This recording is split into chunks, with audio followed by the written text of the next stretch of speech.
ETV ప్రేక్షకులకి నమస్కారం. శుభమస్తు కార్యక్రమానికి స్వాగతం. ఈనాటి శుభమస్తు కార్యక్రమంలోని గ్రహఫల అంశాల్లో గ్రహాల యొక్క స్థితిగతులు, వాటి యొక్క శుభాశుభ ఫలితాల గురించి పరిశీలిద్దాం. అలాగే ఈరోజు ద్వాదశ రాశుల వారికి అదృష్ట సంఖ్య, అదృష్ట వర్ణం, ప్రతికూల గ్రహాల దోష నివృత్తికై ఎటువంటి పరిహారాలు పాటించాలి అనేటువంటి విషయాలు తెలుసుకుందాం. ఈరోజు జయవారం లేదా మంగళవారం కుజుడి యొక్క పరిపాలన పూర్తిగా ఉంటుంది. అలాగే మరో ప్రత్యేకత భీష్మ ఏకాదశి, అంతర్వేది తీర్థం. భీష్మ ఏకాదశి ప్రత్యేకత, విశిష్టత గురించి శ్రీరస్తు అంశంలో తెలుసుకుందాం. ముందుగా నేటి పంచాంగ వివరాలు. శ్రీ శుభకృతనామ సంవత్సరం, ఉత్తరాయణం, శిశిర ఋతువు, మాఘమాసం. ఈ రోజు తిథి శుద్ధ ఏకాదశి మధ్యాహ్నం 12:04 వరకు ఉంది. అనంతరం తిథి శుద్ధ ద్వాదశి, నక్షత్రం ఆరుద్ర మధ్యాహ్నం 2:22 వరకు ఉంది. రాహుకాల మధ్యాహ్నం 3 గంటల నుంచి 4:30 వరకు. ఇప్పుడు గ్రహాల యొక్క స్థితిగతులు పరిశీలిద్దాం. బృహస్పతి సంచారం మేషక్షేత్రంలో, మిత్రక్షేత్రం. చంద్ర సంచారం మిథున క్షేత్రంలో, కేతు సంచారం కన్యా క్షేత్రంలో, కుజ శుక్ర బుధుల సంచారం మకర క్షేత్రంలో, కుజుడికి ఉచ్చస్థితి. రవి శనుల సంచారం కుంభక్షేత్రంలో, శనికి స్వక్షేత్ర స్థితి, కుంభక్షేత్ర స్థితి, రవికి శత్రుక్షేత్ర స్థితి. రాహు సంచారం మీనక్షేత్రంలో. ఇది రోజున్నటువంటి గ్రహస్థితి. దీని ఆధారంగా ద్వాదశ రాశుల వారికి ఏర్పడేటువంటి శుభాశుభ ఫలితాలు గోచారపరంగా సూచనప్రాయంగా తెలుసుకుందాం. ముందుగా మేషరాశి.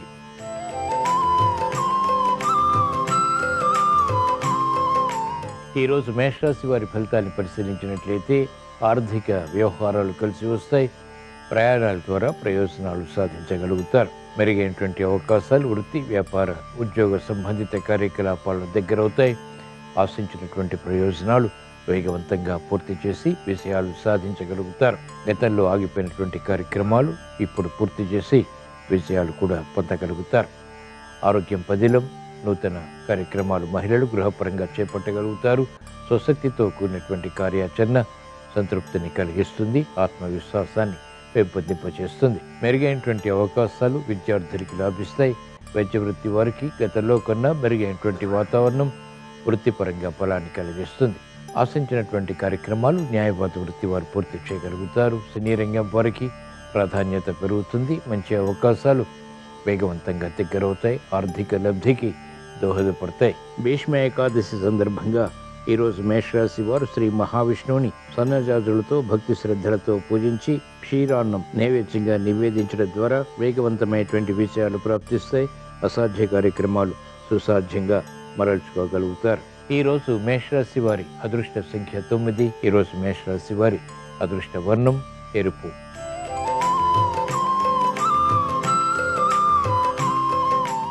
ఈరోజు వృషభ రాశి వారి ఫలితాన్ని పరిశీలించినట్లయితే ఆర్థిక సంబంధిత లావాదేవీలు క్రమక్రమంగా లభిస్తాయి. వ్యయాన్ని నియంత్రించలేకపోతారు. వ్యయం ఉన్నప్పటికీ శుభవ్యయం కాబట్టి సంతోషాన్ని కలిగిస్తుంది. గట్టి కృషితో కూడినటువంటి కార్యక్రమాల ద్వారా విజయాలు ప్రాప్తిస్తాయి. సంతోష సంఘటనల్ని ఆహ్వానించగలుగుతారు. కీలక బాధ్యతలు తద్వారా విజయాలు సంతృప్తిని కలిగిస్తాయి. సినీ రంగం వారికి అత్యంత అనుకూలం. నూతన అవకాశాలు వెంటనే చేజిక్కించుకుని లబ్ధిని పొందగలుగుతారు. వ్యాపార రంగం వారికి ప్రాముఖ్యత పెరుగుతుంది. వ్యాపార విస్తరణలు, భాగస్వాములతో మైత్రి ఒప్పందాల వంటివి కూడా కలిసి వస్తాయి. ప్రాధాన్యతతో కూడినటువంటి నిర్ణయాలు వైద్య వృత్తి వారికి లాభిస్తాయి. క్రీడా రంగం వారికి విజయాలు చేకూరుతాయి. ఆశించినటువంటి ప్రయోజనాలు సాఫ్ట్వేర్ రంగం వారు కూడా పొందగలుగుతారు. వ్యవసాయ రంగం వారికి ప్రోత్సాహం కొనసాగుతుంది. భీష్మ ఏకాదశి సందర్భంగా ఈరోజు వృషభ రాశి వారు శ్రీ మహావిష్ణువుని మాలలతో భక్తి శ్రద్ధలతో పూజించి పులగం నైవేద్యంగా నివేదించడం ద్వారా వ్యయాన్ని నియంత్రించగలుగుతారు. సంభాషణ రుచిస్తాయి. ఆశించినటువంటి కార్యక్రమ నిర్వహణ విజయాలకి దారితీస్తుంది. ఈరోజు వృషభ రాశి వారి అదృష్ట సంఖ్య 5. ఈరోజు వృషభ రాశి వారి అదృష్ట వర్ణం ఆకుపచ్చ.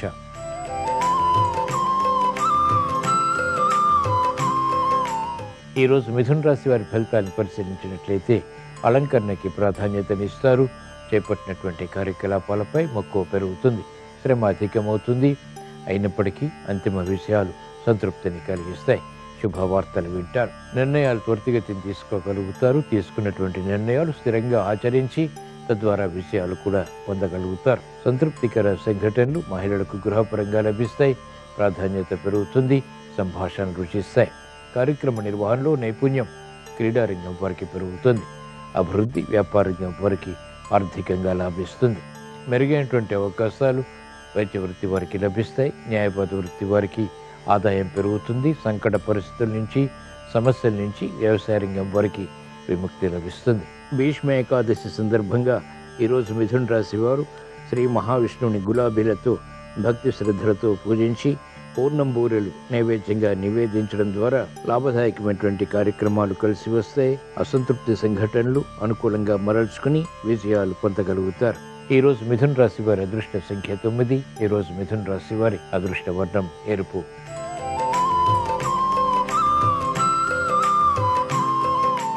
ఈరోజు కర్కాటక రాశి వారి ఫలితాన్ని పరిశీలించినట్లయితే ఆర్థిక వ్యవహారాల్లో అలజడి ఉంటుంది. నూతన కార్యక్రమాల్లో వేగవంతంగా పూర్తి చేయలేకపోతారు. కార్యక్రమ నిర్వహణలో నైపుణ్యం మాత్రం క్రమక్రమంగా పెరుగుతుంది. అభివృద్ధి వ్యాపార రంగం వారికి గట్టి కృషితో కూడినటువంటి నిర్ణయాల ద్వారా మాత్రమే లభిస్తుంది. కార్యక్రమాల్లో వేగం ఉపాధ్యాయ వృత్తి వారికి తగ్గుతుంది. విద్యార్థులకి మందత్వం పెరుగుతుంది. స్థిరమైనటువంటి నిర్ణయాలు తీసుకోలేకపోతారు. వ్యవసాయ రంగం వారికి ఆర్థిక ఇబ్బందులు ఉంటాయి. చేపట్టినటువంటి కార్యకలాపాలు న్యాయవాద వృత్తి వారికి మెల్లమెల్లగా కలిసి వస్తాయి. వైద్య వృత్తి వారికి అనిశ్చితి కొనసాగుతుంది. అయోమయ పరిస్థితులు వృత్తిపరంగా కూడా కొనసాగుతాయి. క్రీడారంగం వారికి పరాభవాలతో కూడినటువంటి విజయాలు సిద్ధిస్తాయి. భీష్మ ఏకాదశి సందర్భంగా ఈరోజు కర్కాటక రాశి వారు శ్రీ మహావిష్ణువుని బిల్వదళాలతో భక్తి శ్రద్ధలతో పూజించి పెసరగారెలు నైవేద్యంగా నివేదించడం ద్వారా క్లిష్ట సమస్యలు ఎదుర్కోగలుగుతారు. విజయాలు చేకూరుతాయి. ఈరోజు కర్కాటక రాశి వారి అదృష్ట సంఖ్య 2. ఈరోజు కర్కాటక రాశి వారి అదృష్ట వర్ణం తెలుపు.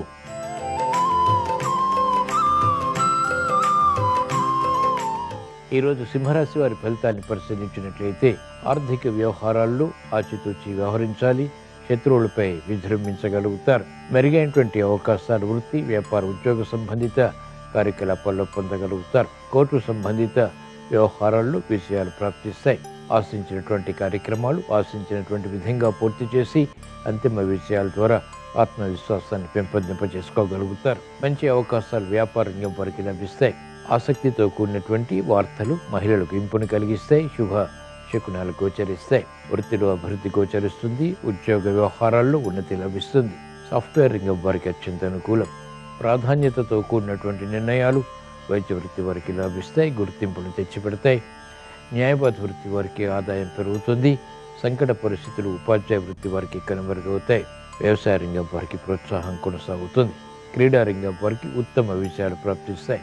భీష్మ ఏకాదశి సందర్భంగా ఈరోజు సింహరాశి వారు శ్రీ మహావిష్ణువుని చామంతులతో భక్తి శ్రద్ధలతో పూజించి పులిహోర నైవేద్యంగా నివేదించడం ద్వారా శుభవార్తలు వింటారు. అదృష్ట సంఘటనలు ఆనందానికి దారితీస్తాయి. ఈరోజు సింహరాశి వారి అదృష్ట సంఖ్య 3. ఈరోజు సింహరాశి వారి అదృష్ట వర్ణం ఎరుపు.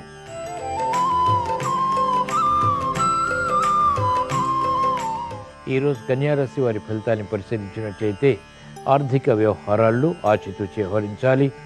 అవమానకర సంఘటనలు ఎదుర్కోవాల్సి వస్తుంది. నూతన బాధ్యతలు పెరిగినప్పటికీ సక్రమ నిర్వహణ ద్వారా వాటిని పూర్తి చేసి విజయాలు సాధించగలుగుతారు. ముందు నొయ్యి వెనుక గొయ్యి వంటి పరిస్థితులు వృత్తి, వ్యాపార, ఉద్యోగ సంబంధిత కార్యకలాపాల్లో ఉన్నప్పటికీ ధైర్యంగా ఎదుర్కొని అంతిమ విజయాలు పొందగలుగుతారు. క్రమశిక్షణ విద్యార్థులకి తగ్గుతుంది. మందత్వం పెరుగుతుంది. చురుకైనటువంటి నిర్ణయాలు మహిళలు ఆలస్యంగా తీసుకోవడం ద్వారా సమస్యలు కూడా ఎదురవుతాయి. కార్యక్రమ నిర్వహణలో నైపుణ్యం క్రీడారంగం వారికి తగ్గుతుంది. వైద్య వృత్తి వారికి ప్రతిబంధకాలు వృత్తిపరంగా తారసపడతాయి. న్యాయవాద వృత్తి వారికి సామాన్యం. ఆశించినటువంటి ప్రయోజనాలు సినీ రంగం వారు క్రమక్రమంగా పొందగలుగుతారు. పట్టుదలతో కూడినటువంటి కార్యక్రమాల ద్వారా ఉపాధ్యాయ వృత్తి వారికి అనిశ్చితి తొలగుతుంది.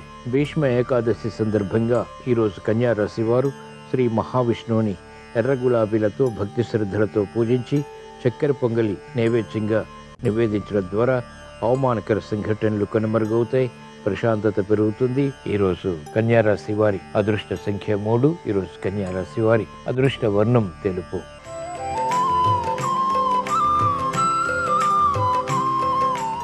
ఈరోజు తులారాశి వారి ఫలితాన్ని పరిశీలించినట్లయితే సంబంధ బాంధవ్యాలు మెరుగవుతాయి. కార్యక్రమాల్ని వేగవంతంగా పూర్తి చేయగలుగుతారు. ప్రతిబంధకాలు ఒక్కొక్కటిగా పరిష్కరించుకుని అంతిమ విజయ సాధనకై చేసేటువంటి ప్రయత్నాలు లాభిస్తాయి. మానసిక ఉల్లాసం పెరుగుతుంది. చేపట్టినటువంటి కార్యకలాపాలు వేగవంతంగా కూడా పూర్తి చేయగలుగుతారు. ఆరోగ్య రక్షణ, ఆర్థిక రక్షణ కొనసాగుతాయి. ఆర్థిక క్రమశిక్షణ వ్యాపార రంగం వారికి లాభిస్తుంది. నూతన ప్రయోగాల ద్వారా అభివృద్ధిని సాధించగలుగుతారు. మహిళలకు అత్యంత అనుకూలం. సంబంధ బాంధవ్యాలు మెరుగవుతాయి. సంభాషణలు రుచిస్తాయి. చేపట్టినటువంటి కార్యకలాపాలు ప్రోత్సాహాన్ని కలిగిస్తాయి. విద్యార్థులకి మెరుగైనటువంటి అవకాశాలు విద్యాపరంగా బలాన్ని కలిగిస్తాయి. ఉత్సాహంతో కూడినటువంటి కార్యకలాపాలు న్యాయవాద వృత్తి వారికి వృత్తిపరంగా లాభిస్తాయి. వైద్య వృత్తి వారికి మెరుగైనటువంటి అవకాశాలు లభిస్తాయి. కార్యక్రమాల్లో వేగం వ్యవసాయ రంగం వారికి పెరుగుతుంది. భీష్మ ఏకాదశి సందర్భంగా ఈరోజు తులారాశి వారు శ్రీ మహావిష్ణువుని కనకాంబరాలతో భక్తి శ్రద్ధలతో పూజించి లడ్డూలు నైవేద్యంగా నివేదించడం ద్వారా సంబంధ బాంధవ్యాలు మెరుగవుతాయి. భాగస్వాములతో మైత్రి కొనసాగుతుంది. ఆశించినటువంటి ప్రయోజనాలు ఆర్థికంగా లాభిస్తాయి. శుభవార్తలు వింటారు. ఈరోజు తులారాశి వారి అదృష్ట సంఖ్య 1. ఈరోజు తులారాశి వారి అదృష్ట వర్ణం పసుపు.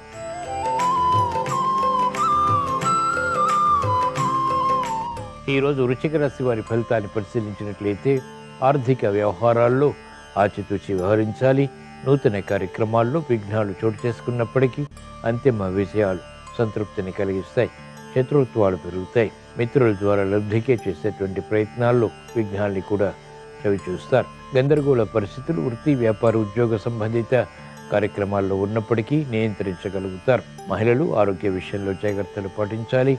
ఆకస్మిక చిక్కులు, సమస్యలు ప్రయత్నపూర్వకంగా మాత్రమే పరిష్కరింపబడతాయి. మెరుగైనటువంటి అవకాశాలు వ్యాపార రంగం వారికి గట్టి కృషితో లభిస్తాయి. విద్యార్థులకి సంకట పరిస్థితులు ఉన్నప్పటికీ నియంత్రించగలుగుతారు. వైద్య వృత్తి వారికి అనుకూలం. చేపట్టినటువంటి కార్యకలాపాలు న్యాయవాద వృత్తి వారికి లాభిస్తాయి.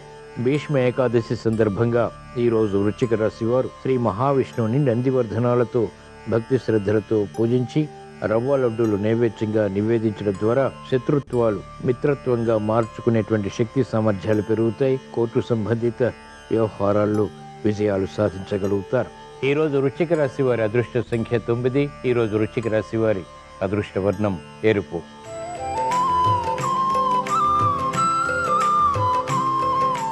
ఈరోజు ధనుస్సు రాశి వారి ఫలితాన్ని పరిశీలించినట్లయితే ఆర్థిక వ్యవహారాల్లో మెరుగైనటువంటి కార్యక్రమ నిర్వహణ కొనసాగించేటువంటి శక్తి సామర్థ్యాలు లభిస్తాయి.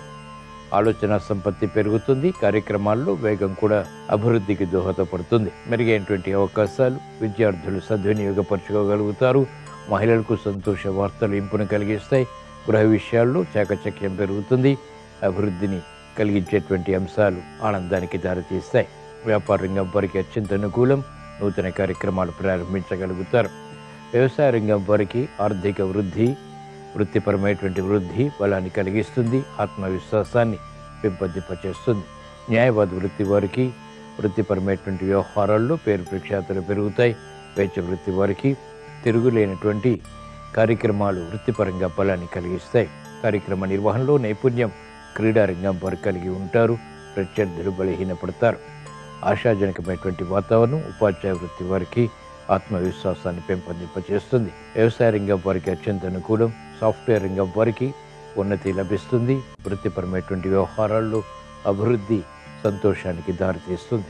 భీష్మ ఏకాదశి సందర్భంగా ఈరోజు ధనుస్సు రాశి వారు శ్రీ మహావిష్ణువుని మందారాలతో భక్తి శ్రద్ధలతో పూజించి రవ్వ కేసరి నైవేద్యంగా నివేదించడం ద్వారా శుభవార్తలు వింటారు.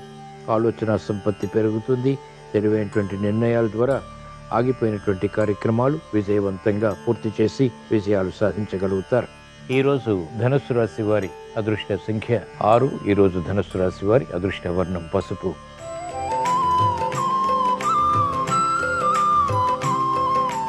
ఈరోజు మకర రాశి వారి ఫలితాన్ని పరిశీలించినట్లయితే ఆర్థిక వ్యవహారాల్లో ఆచితూచి వ్యవహరించాలి. నూతన కార్యక్రమాల విషయంలో జాగ్రత్తతో కూడిన నిర్ణయాలు తప్పనిసరి.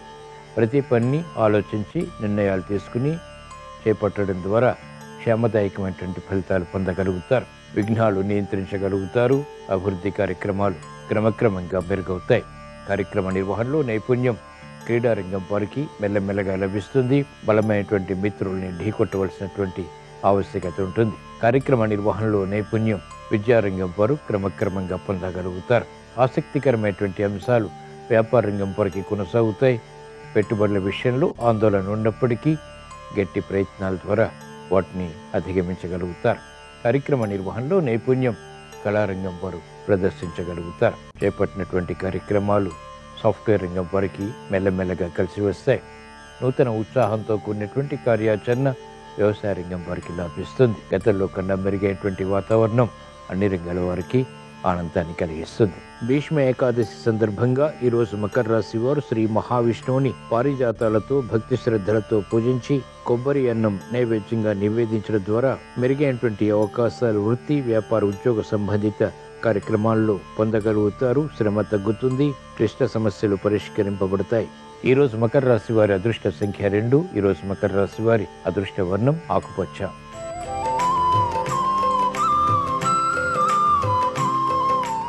ఈరోజు కుంభరాశి వారి ఫలితాన్ని పరిశీలించినట్లయితే శ్రమతో కూడిన విజయాలు సాధించగలుగుతారు. ప్రతి పనిని విమర్శనాత్మకంగా పరిశీలించి చేపట్టడం ద్వారా క్షేమదాయకమైనటువంటి ఫలితాలు పొందగలుగుతారు.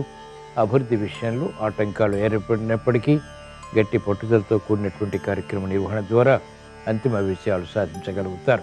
ప్రతిబంధకాలు ప్రతి పనిలోనూ ఎదురవుతాయి. ఆర్థిక వ్యవహారాల్లో అలజడి ఉంటుంది. నూతన బాధ్యతలు పెరుగుతాయి. శ్రమ అధికమవుతుంది. వ్యాపార రంగం వారికి సందిగ్ధ పరిస్థితులు ఉంటాయి. నిర్ణయాలు త్వరితగతిని తీసుకోలేకపోతారు. అసమ్మతి రాజకీయ రంగం వారికి ప్రబలమవుతుంది. చేపట్టినటువంటి కార్యకలాపాలు సాఫ్ట్వేర్ రంగం వారికి విముఖతకు దారితీస్తాయి. మెరుగైనటువంటి అవకాశాలు మహిళలు సద్వినియోగపరచుకోలేకపోతారు. విద్యార్థులకి క్రమశిక్షణ తగ్గుతుంది. మందత్వం పెరుగుతుంది. ఆలోచించి నిర్ణయాలు తీసుకోవటం ఉపాధ్యాయ వృత్తి వారికి క్షేమదాయకం. భీష్మ ఏకాదశి సందర్భంగా ఈరోజు కుంభరాశి వారు శ్రీ మహావిష్ణువుని తులసి దళాలతో భక్తి శ్రద్ధలతో పూజించి దద్దోజనం నైవేద్యంగా నివేదించడం ద్వారా మెరుగైనటువంటి అవకాశాలు వృత్తి, వ్యాపార, ఉద్యోగ సంబంధిత కార్యకలాపాల్లో పొందగలుగుతారు. ఈరోజు కుంభరాశి వారి అదృష్ట సంఖ్య 3. ఈరోజు కుంభరాశి వారి అదృష్ట వర్ణం పసుపు.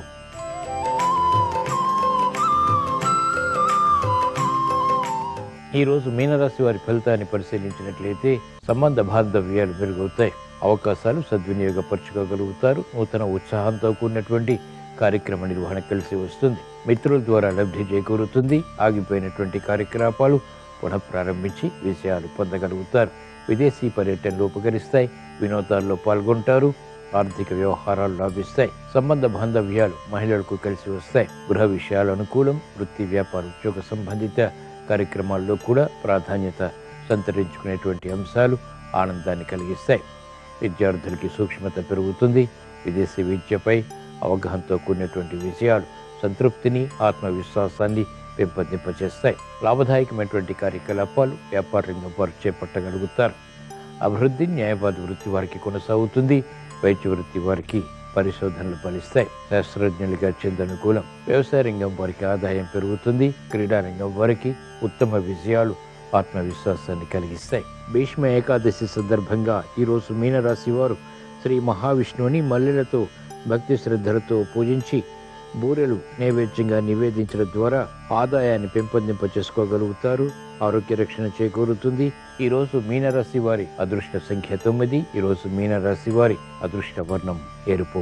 ఇవి ఈరోజు ద్వాదశ రాశుల వారికి ఏర్పడేటువంటి శుభాశుభ ఫలితాలు. ద్వాదశ రాశుల వారికి సాహస నిర్ణయాల ద్వారా విజయాలు ప్రాప్తించాలని, ఆగిపోయినటువంటి కార్యక్రమాలు పునఃప్రారంభించి తద్వారా విజయాలు సాధించాలని, క్లిష్ట సమస్యలు ధైర్యంతో ఎదుర్కొని ఆశించినటువంటి ప్రయోజనాలు పొందాలని మంగళవారం సందర్భంగా భీష్మ ఏకాదశి సందర్భంగా శ్రీ మహావిష్ణువుని స్మరిస్తూ ప్రార్థిస్తూ స్వస్తి. శ్రీరస్తు శుభమస్తు. మాఘమాసంలో శుక్లపక్షంలో వచ్చే ఏకాదశి తిథిని భీష్మ ఏకాదశి అనే పేరుతో పిలుస్తారు. భీష్మ ఏకాదశి సందర్భంగా విష్ణు సహస్రనామ స్తోత్ర పారాయణ చేసిన, విష్ణు సహస్రనామం విన్న వృత్తి, ఉద్యోగ, వ్యాపార రంగాల్లో మంచి పురోభివృద్ధిని సాధించవచ్చు. అలాగే భీష్మ ఏకాదశి సందర్భంగా ఏకాదశి వ్రతం చేస్తే ఉత్తమ ఫలితాలు కలుగుతాయి. ఏకాదశి వ్రతం అంటే పగలు ఉపవాసం ఉండి రాత్రికి జాగరణ చేస్తూ విష్ణునామస్మరణ చేస్తూ మర్నాడు ద్వాదశి రోజు ఎవరికైనా భోజనం పెట్టి మీరు కూడా భోజనం స్వీకరించాలి. దాన్ని ఏకాదశి వ్రతం అంటారు. ఈ ఏకాదశి వ్రతాన్ని భీష్మ ఏకాదశి రోజు ఆచరించడం ద్వారా సకల శుభాలను సిద్ధింపజేసుకోవచ్చు. పూర్తిగా ఉపవాసం ఉండలేని వాళ్ళు ఎవరైనా దానికి ప్రత్యామ్నాయంగా పాలు పళ్ళు మాత్రమే స్వీకరిస్తూ ఉపవాసం ఉండవచ్చు. లేదా ఉడకబెట్టని పదార్థాలు ఆహారంగా స్వీకరిస్తూ ఉపవాసం ఉండవచ్చు. భీష్మ ఏకాదశి సందర్భంగా కృష్ణ పరమాత్మ ఆలయ దర్శనం, కృష్ణ పరమాత్మ ఆలయంలో దీపాన్ని వెలిగించటం, కృష్ణుడి ఆలయంలో ప్రదక్షిణలు చేయటం ద్వారా సమస్త శుభాలను సిద్ధింపజేసుకోవచ్చు. ఓం నమో నారాయణాయ అనే అష్టాక్షరి మంత్రం, ఓం నమో భగవతే వాసుదేవాయ అనే ద్వాదశాక్షర మంత్రాన్ని వీలైనన్ని సార్లు జపించుకోవటం ద్వారా భీష్మ ఏకాదశి సందర్భంగా సకల శుభాలను సిద్ధింపజేసుకోవచ్చు.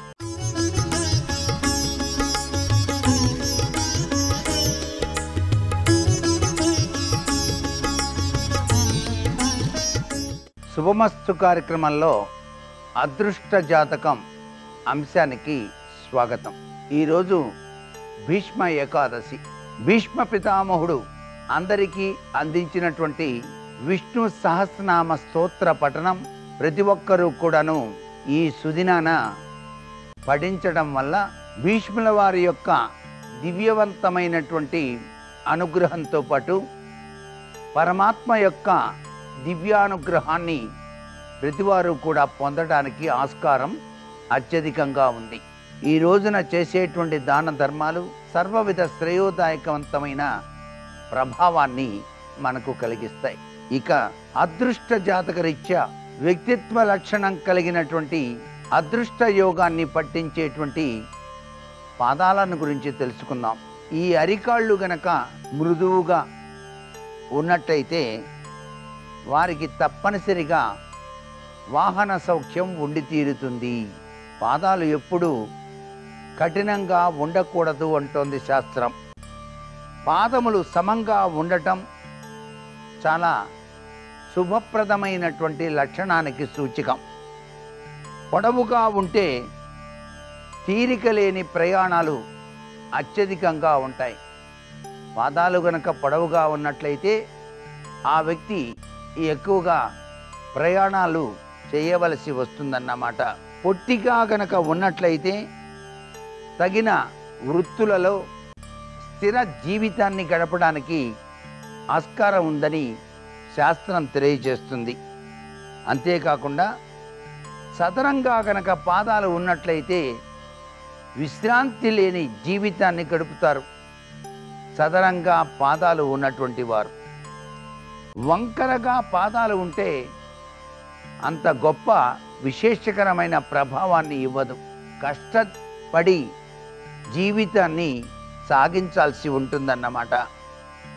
పాదాలలో బొటన వేలు కన్నా రెండవ వేలు గనక పొడవుగా ఉన్నట్లయితే అటువంటి పొడవు కలిగినటువంటి వ్యక్తులు అనేక రంగాల రీత్యా కీర్తింపబడతారు. వారి మనోభావాలు చాలా చక్కగా ఉంటాయి. వారు చెప్పేటువంటి సూచనలు ఇతరులకు కూడాను మార్గదర్శక సూత్రాలుగా ఉంటాయి. వారు నడిచిన బాట అద్వితీయమైనటువంటి ఖ్యాతికి నిదర్శనంగా ఉంటుంది అంటోంది శాస్త్రం. చిటికిన వేలు గనక అన్ని వేళ్ల కన్నా పొడవుగా గనక ఉన్నట్లయితే వారు అదృష్టవంతులుగా అధిక సంపన్నులుగా ఉంటారు అంటోంది శాస్త్రం. బ్రహ్మ కడిగిన పాదము అన్నారు భగవాని యొక్క పాదాన్ని. అంతేకాకుండా అదృష్ట జాతకుల యొక్క పాదాల అడుగు భాగాన కొన్ని అదృష్ట రేఖలు కూడా ఉంటాయి. ఛత్రము, చామరము, పద్మము, స్వస్తిక్కు, ఓంకారము ఇటువంటి లక్షణాలు ఉంటాయండి పాదాల అడుగు భాగాన. ఆ యొక్క అడుగు భాగాన ఉన్నటువంటి ఆ యొక్క గుర్తులు అద్వితీయమైనటువంటి ఐశ్వర్యానికి, అద్వితీయమైనటువంటి అదృష్టానికి నాంది వాక్యం పలుకుతాయి అంటుంది పాదాల యొక్క ప్రభావరీత్యా. బొటనవేలు కింది భాగాన జెండా గుర్తు గనక ఉన్నట్లయితే అంటే ధ్వజం, ఇలాంటి వారు మహానుభావులుగా వారు చెప్పినటువంటి సూత్రాలు ఆచరణీయ యోగ్యాలుగా గొప్ప మహర్షులుగా కీర్తింపబడతారు అని చెప్పేసి శాస్త్రం. అవధూతలుగా కూడాను వారు తమ జీవితాన్ని కొనసాగిస్తారు. అవధూత లక్షణం అన్ని మతాల సారం ఒకటే అని చెప్పటం కదా. మత సామరస్యానికి వాళ్ళు చాలా చక్కగా కృషి చేస్తారన్నమాట. అందుకనే అటువంటి పాదాలని మనం మన ఇంటిలో కూడాను బాబా పాదాలుగాను, లక్ష్మీ పాదాలుగాను, విష్ణు పాదాలుగాను అలా చెక్కించుకొని మనం పూజా మందిరంలో ఉంచుకొని పూజ చేసేటువంటి సనాతన సంప్రదాయం కనిపిస్తుంది. ఈ పాదాలకు అంత గొప్ప విలువ ఉంది. తిరుమల తిరుపతి వెంకటేశ్వర స్వామిని దర్శించడానికి వెళ్ళేటప్పుడు కూడాను పాద దర్శనము అనేటువంటి చోటు ప్రతి ఒక్కరూ కూడాను నడుస్తూ వెళ్ళేటప్పుడు ఆ పాదాలని రుచించి అక్కడ పుష్పాలతో అలంకరించి పాదాలను హృదయపూర్వకంగా నమస్కారం చేసేటువంటి విధి విధానాన్ని నేటికి కూడా మనం చూస్తున్నాం. అందుకే పాదాలకు ఇంత గొప్ప విశేషకరమైనటువంటి విలువ ఉన్నది. ఆ యొక్క పాదాల వెనకాల దాగిన అద్భుతవంతమైన కథలు మనం పురాణ ఇతిహాసాల్లో కూడాను చూస్తున్నాం. రాముల వారి పాదం తగలగానే కఠిన రాయి కూడాను అద్వితీయమైనటువంటి స్త్రీగా మారింది అంటే ఆ పాదంలో తాగిన అద్వితీయమైన లక్షణం అనిర్వచనీయమే కదా. అలాగే 3 పాదాలు చాలు అన్న ఆ యొక్క విశేషకరమైనటువంటి స్వామివారి లీల ఎంతో గొప్పది కదా. ఇవన్నీ కూడాను భాగవతం, రామాయణం రీత్యా కూడాను పాదాలకు అద్వితీయమైనటువంటి ఖ్యాతి ఉన్నది. అందుకే పెద్దలు మన్ని ఆశీర్వదించాలి అనుకున్నప్పుడు తప్పనిసరిగా పాదాలకు వందనం చేస్తాం, నమస్కారం చేస్తాం. వంగి నమస్కారం చేసి పాదాలను స్పృశిస్తే వాళ్ళు ఆయుష్మాన్ భవ అని ఆశీర్వదిస్తారు.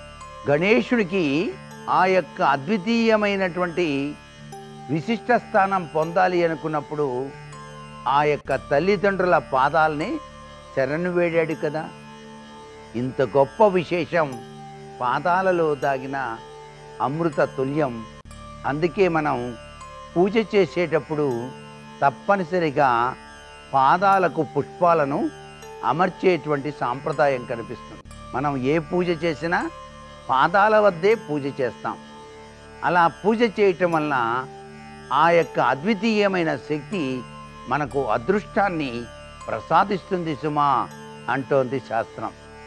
ఇంత గొప్ప విశేషమైనటువంటి పాదాలు సుకుమారంగా కూడా ఉండాలి. సుకుమార తత్వంతో కనుక పాదాలు ఉంటే అదృష్టవంతులుగా ఉంటారు అని చెప్పేసి శాస్త్రం.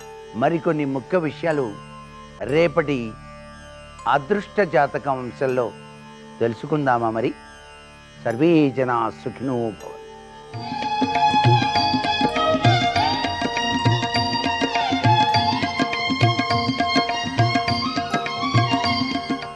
శుభోదయం. శుభమస్తు కార్యక్రమంలో శుభప్రదం అనే అంశానికి స్వాగతం. భీష్ముడిని స్మరించుకోవలసిన రోజు ఈ రోజు. ప్రతి నెలలో ఒక ఏకాదశి, ప్రతి పక్షంలో ఒక ఏకాదశి, నెలకు 2 చొప్పున 24 ఏకాదశులలో ఒక పుణ్యపురుషి చరిత్రమును స్మరించుకోవలసిన ఏకాదశి భీష్మ ఏకాదశి. భీష్ముల వారు అంపశయ్యపై ఉండి ధర్మరాజాదులను తన సన్నిధానానికి పిలిపించుకొని ఉత్తరాయణ పుణ్యకాలం ప్రారంభమైన నేపథ్యంలో ఈ దేహాన్ని నేను విడిచిపెడుతున్నాను అంటూ తెలియజేసి కృష్ణ పరమాత్ముడిని మనసులో నిలుపుకొని విష్ణు సహస్రనామ స్తోత్రాన్ని ధర్మరాజుకు వినిపించి ఈ దేహాన్ని విడిచి పరలోక వాసుడైనటువంటి రోజు అష్టమి తిథి, మాఘ శుద్ధ అష్టమి, భీష్మాష్టమి. అష్టమి అయిన తదుపరి వచ్చినటువంటి మొదటి ఏకాదశి కనుక విష్ణువుకు ప్రీతిపాత్రమైనటువంటి తిథులలో ఏకాదశి శిఖరాజమానమైనది అనేటటువంటి నేపథ్యంలో మాఘశుద్ధ ఏకాదశిని భీష్మ ఏకాదశి అని సంబోధించింది ఆధ్యాత్మిక ప్రపంచం. భీష్మ ఏకాదశి నాడు ప్రదోష సమయంలో విష్ణు సహస్రనామ స్తోత్రాన్ని పారాయణ చెయ్యాలి. యథాశక్తి తులసి దళములను నీటిలో వేసుకొని ఆ నీటిని సేవించాలి.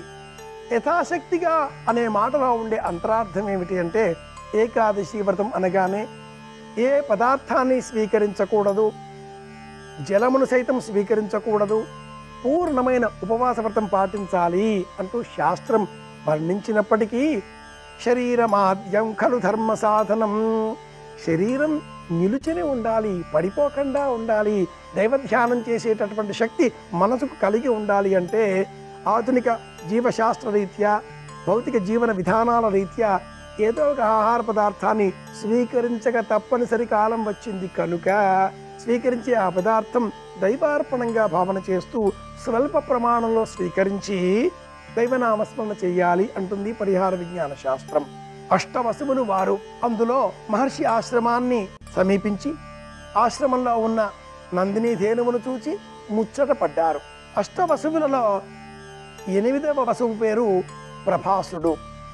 అతడి ఇల్లాలు అతడిని, ఈ నందిని ధేనువు చాలా అందంగా ఉంది, మా అమ్మగారి స్నేహితురాలికి జన్మదిన సందర్భంగా బహుమతిని ఇవ్వాలి, ఈ నందిని ధేనువును బహుమతిగా ఇద్దాం అని కోరడంతో ఇల్లాలి మాట విన్న ప్రభాసుడు తన 7 సోదరులను కూడా ఒప్పించడంతో 8 మంది కలిసి ఆ నందిని ధేనువును తమ వెంట తీసుకుని ప్రయాణమయ్యారు. నందిని ధేనువు పెట్టే గగ్గోలు విన్న మహర్షి బయటికి వచ్చి జరిగింది చూచి అష్టవసువులను మనుష్యుల వలె మీరు ప్రవర్తిస్తున్నారు కనుక మనుష్యలోకంలో మానవ జన్మ ధరించండి అంటూ సూచన చేశారు. శాపాలన్నీ సూచనలే, ద్వేషభావాలుగా మనం స్వీకరించకూడదు. పరాకుగా ఉన్న కారణం చేత అష్టవసువులు ఆ క్షణంలో విని మరుక్షణమే తెలివి తెచ్చుకొని ప్రాయశ్చిత్తంతో మధ్య మార్గం ఉపదేశించండి అని చెప్పగా గంగా శంతనుల వివాహం తెలిసినటువంటి ఆ దైవస్వరూపమైనటువంటి వశిష్ఠ మహర్షి గంగాదేవి గర్భంలో మీరు జన్మించండి, ఈ 8 మందిలో 7 చేసిన దోషం స్వల్పం కనుక అల్పకాలమే మానవ జన్మ ధరించి ఈ నేలపైన ఉంటారు. 8వ వాడైనటువంటి ప్రభాసుడు ఇల్లాలి మాట విని తన తల్లిగారి అత్తగారికి బహుమానంగా ఇవ్వాలి అనేటటువంటి కోరికను అనుసరించిన కారణం చేత దీర్ఘకాలం ఈ లోకంలో మనుష్య జన్మ ధరించి కుటుంబ రక్షణ బాధ్యత స్వీకరిస్తాడు. అలాగే మహిళలకు దూరంగా వివాహాలు అంటూ ఏది కూడా చేసుకొనకుండా సంతానం లేకుండా కలకాలం ఆ వంశానికి రక్షణగా నిలిచి తల్లి పేరుతో పిలువబడతాడు అని చెప్పడంతో ఈ కథ ఇలా కొనసాగించగా ఆ తదుపరి గాంగేయుడు దేవవ్రతుడు అనే పేరిట ప్రభవించాడు. తండ్రి గారైన శంతనులకు మళ్ళీ సత్యవతితో వివాహం నిర్వహించేటటువంటి తరుణంలో గాధిరాజు అభ్యర్థన మేరకు నేను వివాహమే చేసుకోను అంటూ భీషణమైన ప్రతిజ్ఞ చేసి భీష్ముడు అనేటటువంటి పేరును పొందినటువంటి ఈ వృత్తాంతాన్ని భీష్మ ఏకాదశి నాడు మనం తెలుసుకోవాలి. అలాగే భీష్మ పితామహునకు సంబంధించి సంతానం లేని కారణంగా ఉత్తమ లోకాలు భీష్మ పితామహునకు కూడా కలగాలి అనేటటువంటి సంకల్పంతో సనాతన వైజ్ఞానిక శాస్త్రం ధర్మశాస్త్రాన్ని ఊతగా ఆలంబనంగా స్వీకరించి భీష్మ తర్పణం వదలాలి అనే మార్గాన్ని సూచించింది. భీష్మ తర్పణంలో బియ్యమును మాత్రమే వినియోగించాలి అంటూ ఆచారం తెలిసిన పెద్దలు సూచిస్తూ ఉంటారు. భీష్ముడి కథ తెలియజేస్తే ఇందులో అనేక ధర్మాలు చిన్నారి బాలబాలికలకు మనం బోధించవలసి ఉంటుంది. తండ్రి మాట వినాలి, తండ్రిని ప్రశ్నించకూడదు, తండ్రిని పరీక్షించకూడదు, అన్న మాట పైన నిలుచని ఉండాలి. గురువుగారితో సైతం యుద్ధం చేసే అవసరం వచ్చినప్పుడు కూడా అన్న మాట మీదే నిలబడాలి. వంశరక్షణ కోసం, గృహ రక్షణ కోసం, ధర్మస్థాపన కోసం, దేశ రక్షణ కోసం ఎటువంటి పని అయినా చేయడానికి సిద్ధపడాలి. దేశమే ప్రధానం, ధర్మమే ప్రధానం, పితృవాక్య పరిపాలన ప్రధానం అనేటటువంటి మార్గాన్నే భీష్ముని జీవిత చరిత్ర మనకు బోధిస్తుంది అనేటటువంటి సత్యాన్ని చిన్నారి బాలబాలికలకు బోధించాలి. ఆహారం ఏది తీసుకున్నా అంతా మనకే అనే ఆలోచన రాకూడదు. అందరికీ అందే విధంగా తగిన చర్యలు చేపట్టాలి అనే బోధ కూడా చెయ్యాలి. ఏకాదశి వ్రత నియమాన్ని అనుసరించి పక్వాహారం అన్నప్పుడు ఉడకబెట్టిన పదార్థం స్వీకరించకూడదు. అలాగే క్షీరం పాలతో కూడిన ఆహారాన్ని స్వీకరించవచ్చును, ఘృతం నేతితో కూడిన పదార్థం స్వీకరించవచ్చును అంటూ శాస్త్రం బోధించిన నియమాన్ని అనుసరించి పాలు, పళ్ళు, ఆవు నేతితో కూడిన పదార్థాలు స్వల్పంగా స్వీకరించవచ్చును, భగవంతుడిని ధ్యానం చేయవచ్చును అని కూడా మార్గం బోధిస్తుంది. సనాతన మార్గాన్ని సూచించేటటువంటి పరిష్కార శాస్త్రం బోధించే పద్ధతులు తెలుసుకున్నాం కనుక ధర్మానికి లోబడి భీష్మ ఏకాదశిని సశాస్త్రీయంగా పాటిద్దాం. అందరి క్షేమాన్ని కోరుదాం. మళ్ళీ రేపు కలుసుకుందాం. శుభమస్తు. శ్రీరామ జయం.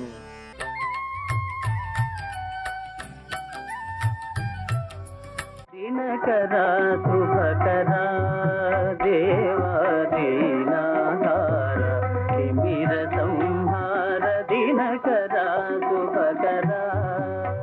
పాండవులు తిరిగి వచ్చారు. ఇలా సైంధవుడు వచ్చి ద్రౌపదీదేవిని అపహరించాడన్న వార్త చెప్పారు. పాండవులు వెంటపడ్డారు. ఆయన భయపడిపోయి ద్రౌపదీదేవిని కిందకి దింపి పారిపోతున్నాడు.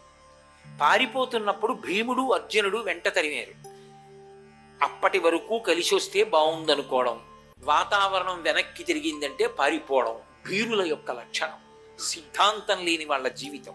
కాబట్టి ఆయన ఏం చేశాడంటే ద్రౌపదీదేవిని కిందకి దింపేసి అక్కడ ఉన్న పొదలలోకి దూరిపోయాడు. వెనక తరువుకొస్తున్నటువంటి భీమార్జునులు ఒడిసి పట్టుకుని కింద పడేసి ఆయన శరీరాన్ని మల్లయుద్ధంలో విశేషంగా నొచ్చేటట్టుగా చేసి ధర్మరాజు గారు చంపద్దన్నాడు. ఎందుకని? చెల్లెలి భర్త బావగారు, చంపవద్దు, చెల్లెలికి వైధవ్యం వస్తుంది, ఒక్కనాటికి మనం ఆ పని చేయకూడదు, చంపకూడదన్నాడు. వెనక అన్నగారి శాసనం ఉంది. కోపాన్ని అణుచుకుని చెక్కులు చెక్కులుగా తలంతా గురిగేశాడు. అంటే అంతకన్నా అవమానం ఇంకొకటి లేదు. యాగ పశువుని కట్టినట్టు రథంలో కట్టి తీసుకొచ్చి ధర్మరాజు గారి యొక్క కాళ్ళ మీద పడేశాడు. ద్రౌపదీదేవి పకపక నమ్మి, ఓరి పిచ్చివాడా, నేను ఇంతకు ముందు నా భర్తల యొక్క వైభవం చెప్తే అర్థం కాల, ఇంత జరిగాక ఇప్పుడు తెలిసి వచ్చింది. ధర్మరాజు కాళ్ళ మీద పడేస్తే ధర్మరాజు మహా తెలివైన వాడు. 1000 గుద్దులు గుద్దితే కలిగే బాధ కన్నా ఒక్క మాట చేత పాఠం చెప్తాడు. ఆయన అన్నాడు, భీమసేన, వీడికి శిక్ష వేయడం ఎందుకురా, వీడు ఇంద్రియములకు లొంగిపోయినవాడు, సరి అయినటువంటి బుద్ధి లేనటువంటి వాడు, ధృతి లేనివాడు, అల్పుడు, వీడికి శిక్ష ఏమిటి, కట్లు విప్పి వదిలేయండి అన్నాడు. ఆ మాట పొడుచుకు చచ్చిపోయాడు సైంధవుడు. కట్లు విప్పి విడిచిపెట్టారు. కానీ తప్పు చేసిన వాడు పశ్చాత్తాపం పొందడం కన్నా గొప్ప విషయం ఇంకోటి లేదు. ఆయన పశ్చాత్తాపం పొందలేదు. వెళ్ళి పరమేశ్వరుడి గురించి తపస్సు చేశాడు. పరమశివుడు ప్రత్యక్షమయ్యాడు. ప్రత్యక్షమై ఏం కావాలని అడిగాడు. ఆయన అన్నాడు, 5 పాండవుల్ని గెలిచే అవకాశం ఇమ్మన్నాడు. శివుడు అన్నాడు, ఎక్కడ ధర్మం ఉంటుందో అక్కడ రక్షణ ఉంటుందని అన్నాను కదూ, పాండవులలో అర్జునుణ్ణి గెలవడం అన్న మాట లేనే లేదు, నువ్వు గెలవలేవు. కానీ ఒక్కరోజు మాత్రం అర్జునుడు వినా మిగిలిన 4 పాండవుల్ని గెలుస్తావు, వరం ఇస్తున్నానన్నాడు. మహాభారత యుద్ధంలో 13వ రోజు యుద్ధం జరుగుతున్నప్పుడు అర్జునుడు దూరంగా ఉన్నటువంటి సమయం చూసి అభిమన్యుడు పద్మవ్యూహంలోకి ప్రవేశించగానే ధర్మరాజు, భీముడు, నకులుడు, సహదేవుడు, సాత్యకి, దుష్టజుమ్నుడు వీళ్ళెవ్వరూ లోపలికి రాకుండా విశేషమైన బలంతో అడ్డుపడిపోయాడు సైంధవుడు.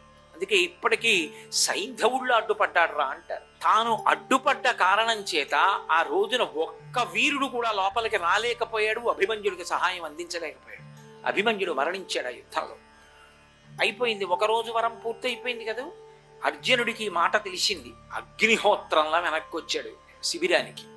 అన్నయ్య, ఎవరి వలన చనిపోయాడు నా కొడుకని అడిగాడు.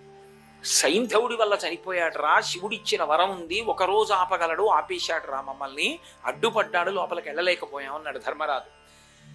ఏ సైంధవుడు నా కొడుకు మరణానికి కారణమై పద్మవ్యూహ ప్రవేశం మీరు చెయ్యకుండా అడ్డగించాడో వాణ్ణి రేపు సూర్యాస్తమయం లోపల చంపేస్తానని ప్రతిజ్ఞ చేశాడు. ఒకవేళ చంపలేకపోతే ఇక నేను ఈ గాంధీవం విడిచిపెట్టేస్తాను, అస్త్ర సన్యాసం చేసేస్తాను, లేదా ప్రాణం తీసేసుకుంటాను, నేను కూడా ప్రాయోపవేశం చేసి శరీరం వదిలిపెట్టేస్తాను. ప్రతిజ్ఞ అంటే అప్పటికున్నటువంటి బాధలో తొందరపడి చేసేశాడు. ఇది పాండవులకు ఎంత కష్టమైందో కౌరవులకు అంత పెద్ద అవకాశమైంది. సైంధవుడు ఇది విని పారిపోతున్నాడు. పారిపోతున్నవాడు దుర్యోధనుడి దగ్గరికి వెళ్ళి ఇచ్చాడు, నీకోసమని అభిమన్యుడిని అడ్డుకున్నాను, అభిమన్యుడి మరణానికి కారణమయ్యాను. అర్జునుడు ప్రతిజ్ఞ చేశాడు, రేపటి సూర్యాస్తమయం లోపల నన్ను చంపేస్తారట, ఎలా అని. దుర్యోధనుడు అన్నాడు, బెగ్గపెట్టుకోకు, మేమందరం లేవు, మేం కాపాడతాం అన్నాడు. ఇప్పుడు ఏమైందంటే మహాభారత యుద్ధంలో ఆ ఒక్కరోజు సూర్యాస్తమయం లోపల సైంధవుడు చిక్కకుండా చూడగలిగితే చాలు. అర్జునుడికి సైంధవుడు దొరకలేదనుకోండి, అయిపోయింది కురుక్షేత్ర యుద్ధం. ఎందుకనంటే ప్రతిజ్ఞ చేశాడు కాబట్టి అర్జునుడే శరీరం విడిచిపెట్టేయాలి. అర్జునుడు శరీరం విడిచిపెట్టేశాడు అనుకోండి, ఇక పాండవులకు విజయం ఎక్కడది? కర్ణుడిని నిగ్రహించే వాళ్ళెవరు? అందుకని మహాభారత యుద్ధం పూర్తయిపోయినట్టే, దుర్యోధనుడు గెలిచేసినట్టే. కాబట్టి ఇప్పుడు దుర్యోధనుడు అన్నాడు, గొప్ప అవకాశం వరించింది మనని అర్జునుడి ప్రతిజ్ఞ రూపంలో. రేపటి రోజున సర్వ యోధులు కూడా ప్రాణాలు ఒడ్డి ఎలా అయినా సరే సైంధవుణ్ణి కాపాడాలి అని సర్వసైన్యాధిపత్యంలో ఉన్నటువంటి గురువు ద్రోణాచార్యుల వారిని పిలిచాడు. అయ్యా, మీరు ఏ వ్యూహరచన చేస్తారో నాకు తెలియదు. రేపు ఎట్టి పరిస్థితుల్లో సూర్యాస్తమయం వరకు సైంధవుడు మాత్రం చిక్కకూడదు అర్జునుడికి, మమ్మల్ని కాపాడండి. వెంటనే మహానుభావుడు ద్రోణాచార్యుల వారంటే సామాన్యుడా, ఆయన శకట వ్యూహాన్ని పన్నాడు. శకట వ్యూహంలో సూచీ వ్యూహం, సూచీ వ్యూహంలో ఒక చివరికి పద్మ వ్యూహం పెట్టాడు. పెట్టి బాగా చివరికి సైంధవుణ్ణి పెట్టాడు. సైంధవుడి చుట్టూ యోధుల్ని పెట్టాడు. అసలు వ్యూహానికి ప్రవేశ ద్వారం దగ్గర తాను నిలబడ్డాడు. వచ్చినటువంటి అర్జునుడు తనని ఓడించి లోపలికి వెళ్ళాలి. ద్రోణుణ్ణి ఓడించడం అంటే ఏం మాటలా? అసలు ద్రోణుడితో యుద్ధం పూర్తయ్యేసరికే మధ్యాహ్న కాలం దాటిపోయిన తరువాత అర్జునుడు లోపలికి వెళ్ళాడు. లోపలికి వెళ్ళిన తర్వాత అతిరథులు, మహారథులు, ఎందరో యోధులు ఎదురొచ్చారు. వీళ్ళందరినీ ఓడిస్తూ సాయంకాలం ఇక సూర్యాస్తమయం దగ్గర పడిపోతోందనగా సైంధవుడు ఉన్న చోటికి వెళ్ళాడు. తీరా సైంధవుడితో యుద్ధం చేద్దాం అనుకున్నాడు. తనకి సైంధవుడికి యుద్ధం ప్రారంభమైంది. 5 కౌరవ యోధులు సైంధవుడిని చుట్టుముట్టి అర్జునుడి మీద బాణ పరంపర ప్రయోగిస్తున్నారు. వాళ్ళని ఓడించగలడు, కానీ సమయం లేదు, అయిపోతోంది సూర్యాస్తమయం, చీకటి పడిపోతోంది. ఇంకా కొద్ది క్షణాల సమయం ఉంది. సూర్యాస్తమయం కానీ అయిపోయిందా? ధర్మం అంటే ధర్మమే. ఈ దేశంలో అన్నిటికన్నా గొప్పది ఏమిటంటే ధర్మం. యుద్ధం కూడా ధర్మయుద్ధమే. సూర్యాస్తమయం అయిపోయింది అనుకోండి, ఎంతో కాలం నుంచి ఎదురు చూస్తున్నటువంటి శత్రువే చేత చిక్కిన జుట్టు పట్టుకుని ఇంకా గుండెల్లో బాకు దింపే సమయానికి సూర్యాస్తమయం అయితే వదిలిపెట్టేది. అంత ధర్మయుద్ధం. అందుకే ఈ దేశంలో జరిగిన యుద్ధాలకే ధర్మయుద్ధాలని పేరు. అంత ధర్మంతో చేశారు తప్ప యుద్ధంలో కూడా ధర్మాన్ని విడిచిపెట్టి యుద్ధం చేయలేదు. అయిపోతోంది సూర్యాస్తమయం. సూర్యుడు ఒరిగిపోయాడా పశ్చిమాద్రికి? అయిపోయింది, కాలం అయిపోయింది. అర్జునుడి దగ్గర గాంధీవమే ఉండొచ్చు, పాశుపతాస్త్రమే ఉండొచ్చు, ఎన్ని అస్త్రాలున్నా నిరర్థకమైంది. అర్జునుడు శరీరం విడిచిపెట్టాలి. అర్జునుడు శరీరం విడిచిపెట్టిన క్షణంలో మిగిలిన పాండవులు ఉండి లేనట్టి వారే. ఇంత ప్రమాదకరమైనటువంటి సమయం ఆసన్నమైపోయింది. సూర్యుడు పోని పక్షపాత బుద్ధితో మరికొంతసేపు ఉండొచ్చు ఆకాశంలో? ఆయన అలా ఉండడు. ఆయన అలా ఏదో తనవారని పక్షపాతాలు, అలా ఉండడాలు, అలా ఉండే అవకాశం లేదు. కాబట్టి ఒరిగిపోతున్నాడు. ఇప్పుడు ఏకంగా ధర్మం అన్న మాట ఎలా నిలబడుతుంది లోకంలో? పెద్ద ప్రశ్న కూర్చుంది. అప్పుడు కృష్ణ భగవానుడు చూశాడు. ఆందోళనలో ఉన్నాడు అర్జునుడు. 5 యోధుల్ని కొట్టాలి. కొట్టిన తర్వాత సైంధవుడి దగ్గరికి వెళ్ళాలి. మళ్ళీ సైంధవుడితో యుద్ధం జరగాలి. అప్పుడు ఆయన తల కొట్టాలి. అయిపోతుంది సూర్యాస్తమయం. ఇంత అర్జునుడు, ఇంత గాంధీవి, ఇంత సవ్యసాచి కంగారు పడిపోయాడు. ఎంతటి చీకాకు పడిపోయాడంటే తాను చేసిన ప్రతిజ్ఞ తనకు ఎదురొచ్చి నించుంది.